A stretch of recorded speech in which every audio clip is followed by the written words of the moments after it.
Hello guys, ayan. Ayan, may papakita ko sa inyo. Ito yung aking mga koleksyon. Ito yung old coins ko. Meron akong old coins at meron din tayong paper bills. Ayan. Yung paper bills natin guys, meron tayong 5 piso, ay 2 piso. Ayan. Original po to ha. Original po yan na 2 piso at meron tayong 5 piso. Meron din tayong 20 pesos na yan. Actually, naabutan na to ng mga panahon ko na to, itong 20 pesos na to na papel. Itong 5 pesos na to, hindi ko pa to naabutan.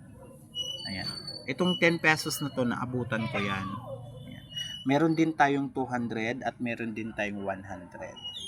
At ngayon, meron din akong coins. Ayan. Itong coins ko guys, ano to, um, itong nasa ibabaw, ito, tinuro ko ito. Itong nasa ibabaw na to.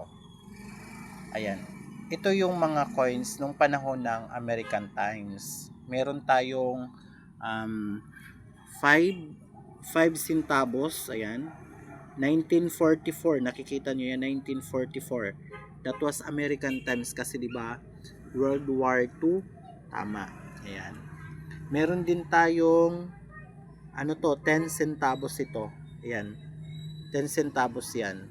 Meron din tayong 20 centavos. Ayan. Yan yung mga old coins ko. Tapos itong sa ano guys, ayan, ikotin ko lang. Ito na guys, itong hilira na to. Meron tayo diyan mga 10 centavos, meron tayong 1 centavos, meron tayong 10 centavos, meron tayong 25, meron tayong 5, ayan. Panahon ito ni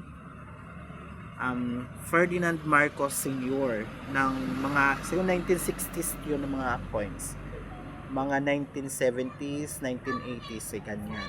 Tapos ito naman, itong sa pinakababa, ito mga ano na to guys, mga bago na to. Ito naabutan ko na to, 2 piso na to, yung coconut na yan. Itong kalabaw naabutan ko na yung piso na yan. Ayan. Yung 5 pesos na yan, naabutan ko na rin yan. Ayan. Yan ang aking mga collection. Ayan. Ang dami na, di ba? Thank you for watching.